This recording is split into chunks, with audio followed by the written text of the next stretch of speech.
We'll elect our governors. We'll have our ministers. That will happen, but they are not bothered.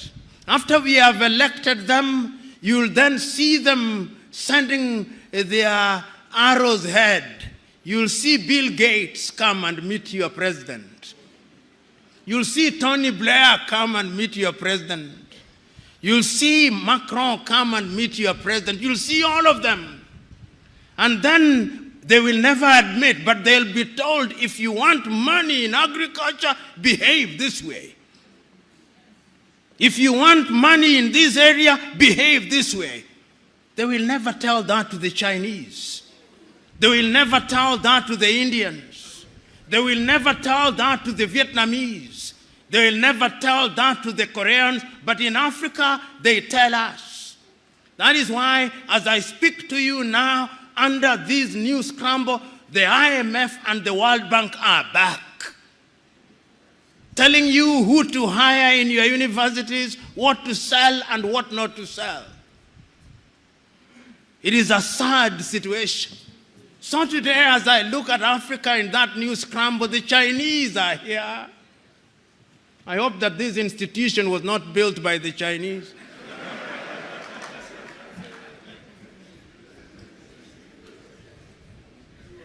The Turks are here. The British are here. The French are here.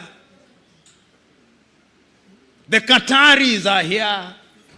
The Americans are here.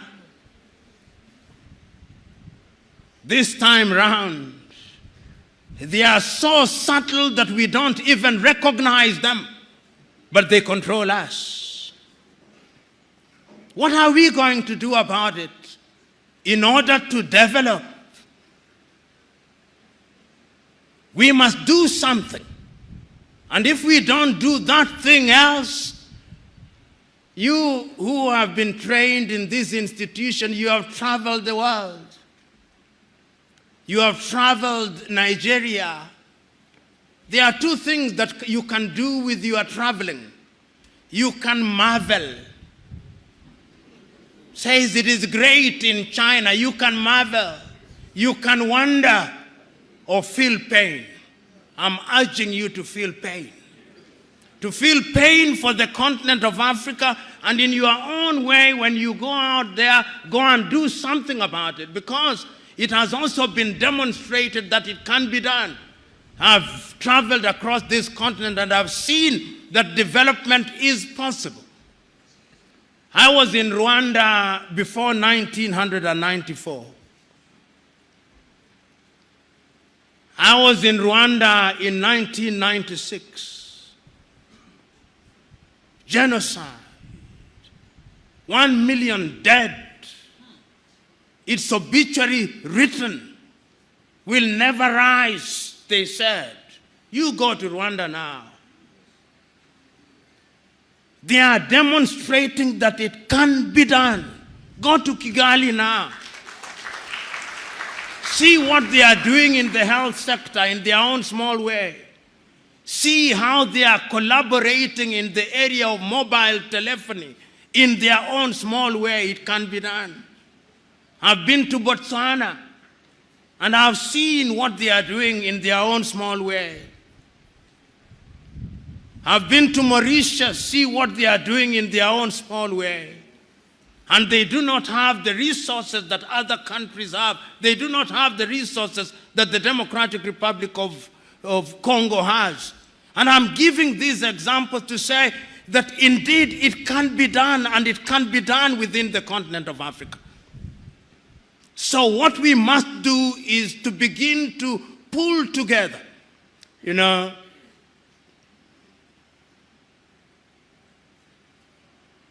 as I've been sitting and listening, I was also struggling to have internet in this room. And every effort was being made to connect me to internet. And all those efforts failed. Why?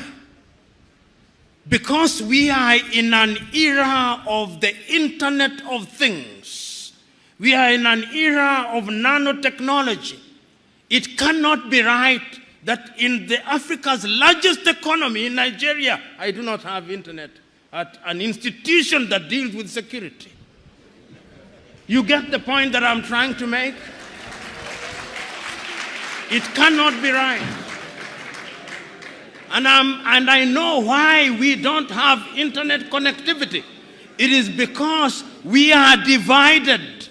We have 55 telephone access codes.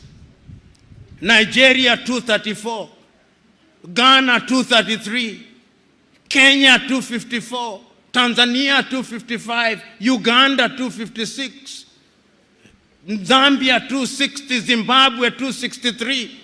How can we, in this day and age, you cross into Benin, you cross into Togo, you cross into Guinea-Bissau, you have a different internet connectivity. Why can't Africa have a single satellite and a single telephone code so that when I travel from Mogadishu in Somalia to Dhaka in Senegal, like the Chinese do, like the Americans do, like the Indians do, we can have the same, because communication is critical to development.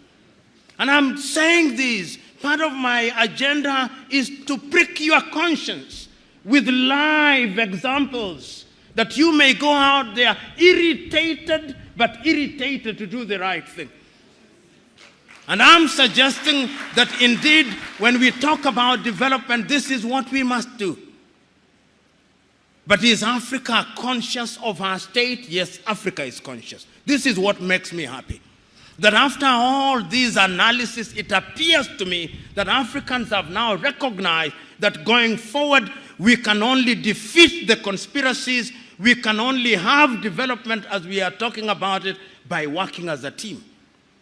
And that is why, beyond the Millennium Development Goals, beyond the Sustainable Development Goals, we as Africans under the aegis of the African Union do now have our grand vision of Africa Agenda 2063. And that Africa Agenda 2063, let me tell you, if we can fulfill it, many of you here will be upstairs by the year 2063.